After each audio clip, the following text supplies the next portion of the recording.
남편이 바람을 피운 걸 알게 됐어요. 아내가. 너무 배신감이 들어서 울면서 애원을 합니다. 왜 이랬어? 이렇게 애원하니까 남편이 오히려 네가 잘못해줬으니까 나가서 했다.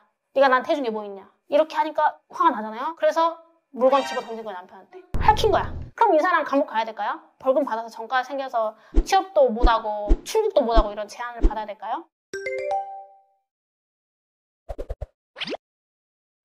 안녕하세요. 나는 변호사다 김세라 변호사입니다.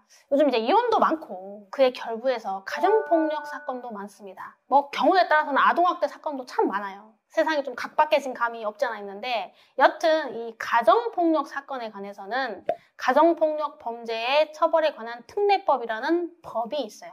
그래서 그 법이 정한 용어와 개념 또 어떨 때 이게 적용되는지를 잘 살펴보는 게 첫 번째로 중요하고 그 다음에 그러면 이게 가정폭력 범죄로 됐을 경우에 형사처벌이나 형사 절차가 어떻게 진행되는지 전과가 생기는 건 아닌지 이런 것들에 대한 걸 정확히 이해하는 게 중요합니다. 첫 번째, 가정폭력 범죄 처벌 관한 특례법에서는 가정 구성원 사이에 신체적, 정신적, 경제적 피해를 수반하는 행위가 가정폭력이다 라고 정하고 있어요. 그래서 여기서 말하는 가정 구성원은 우리가 일반적으로 생각하는 가정하고 살짝 개념이 달라요. 그래서 예를 들면 배우자이거나 배우자였던 사람, 사실혼 관계를 포함합니다. 또 동거하는 친족, 계모자 관계, 정모서자 관계, 아니면 자기 또는 배우자의 직계 존비속이거나 이었던 사람, 이런 게 전반적으로 가정 구성원에 해당해요. 그래서 이 사람들 사이에 일어나는 어떤 폭력 범죄다 이렇게 이해하면 되고요. 또 가정폭력 범죄를 유형화 시켜놨어요. 법에서. 대체로 어떤 거냐면 폭행, 상해, 협박, 사기, 공갈, 주거침입, 또 강간, 추행, 또 불법 촬영, 카메라 등 이용 촬영 이런 것들까지 포함합니다.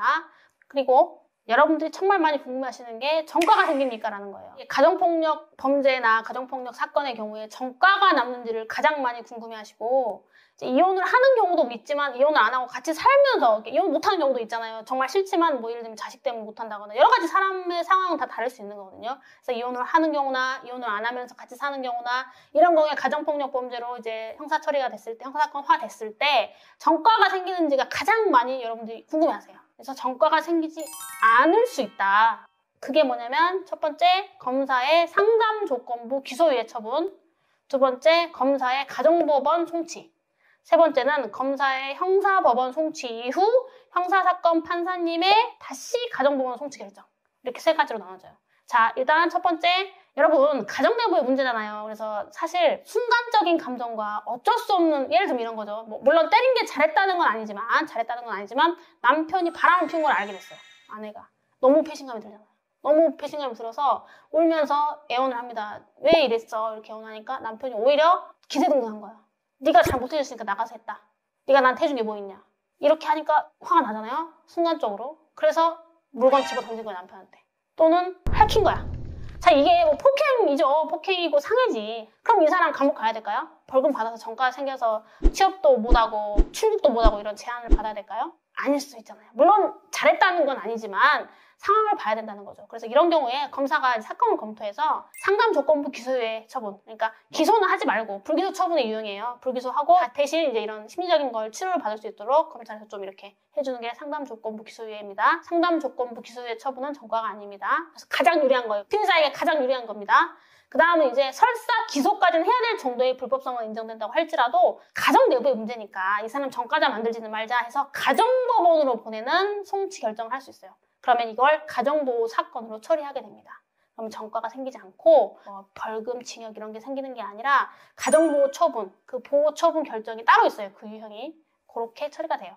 마지막으로 좀 불법성이 과하고 예를 들어서 너무 심하게 때린 거야. 그리고 한두 번 한 게 아니라 습관적으로 그렇게 했고 폭행이 이런 경위가 별로 납득성이 없어. 그냥 자기 그냥 마음에 안 든다고 흥분하고 때리고 했던 거야. 여러 번. 자, 그런 사람이면 좀 검사가 생각하기에는 좀 벌을 받아야겠다. 그렇게 하면은 형사법원에 기소를 할 수도 있어요. 그런데 그렇게 하고라도 형사법원에 마지막으로 판사님한테 좀 호소를 해서 마지막으로 판사의 결정으로 다시 가정법원으로 돌리는 결정을 받을 수도 있습니다.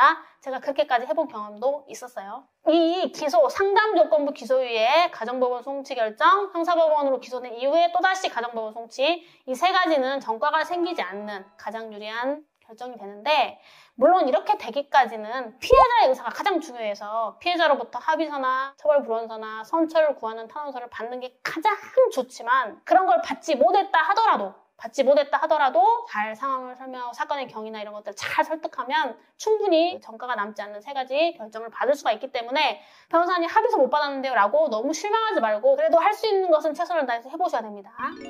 자, 마지막으로 그러면 변호사님 그럼 가정보호 사건으로 되면 어떤 제가 처벌을 받습니까? 라고 여쭤보시는데 일단 징역, 벌금, 집행유예 같은 형사처벌을 받는 건 아니고 보호처분을 받게 되는데 대체로는 접근 제한, 그러니까 가까이 가지 말라는 거죠. 뭐 집 주소에서 100m까지 가지 말라 이런 접근 제한. 그다음에 요즘에는 뭐 전자통신, 전자매체를 통한 접근도 있잖아요.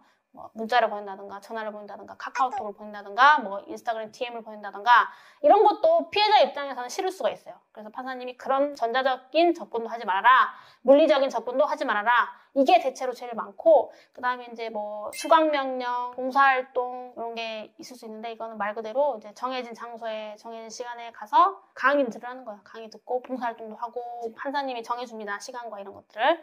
그렇게 하면 되고 실제로 제 경험상 경위를 따져야 되겠지만 대체적인 경우는 이제 접근 제한 선에서 그치는 경우가 많습니다. 그리고 마지막으로 불처분 결정이 나오는 경우도 생각보다 많아요. 그게 뭐냐면 한 2년 전에 부부싸움 할 때는 그렇게 뜨겁게 미친듯이 싸웠는데 이미 이혼소송 할 만큼이고 어느덧 이혼소송도 경과가 무르익어서 거의 끝났고 두 사람의 감정이 이미 이제 식을 만큼 식어서 예전처럼 그렇게 감정이 오르지도 않고 분노가 폭발하지도 않아. 그 사람 때문에 화가 나지도 않아. 이제는 끝났어. 그런 경우라면 이 사람을 굳이 뭐 접근 제한을 할 필요도 없는 거잖아. 연락도 이미 안 하는데. 그래서 그런 상황에 맞춰서 불처분 결정이 나오는 경우도 있기 때문에 이왕이면 불처분 결정 받는 게 좋잖아요. 아무리 보호처분 전과가 아니라고 하더라도 그걸 또 본인이 그런 판결을 받고 이러면 좋지도 않아요. 이렇게 오늘 가정폭력 범죄에 대해서 절차적인 것을 간단하게 한번 설명을 드려봤습니다. 여러분들에게 도움이 되었으면 좋겠습니다. 오늘도 이렇게 시청해주셔서 대단히 감사합니다. 구독과 좋아요 꼭 눌러주세요.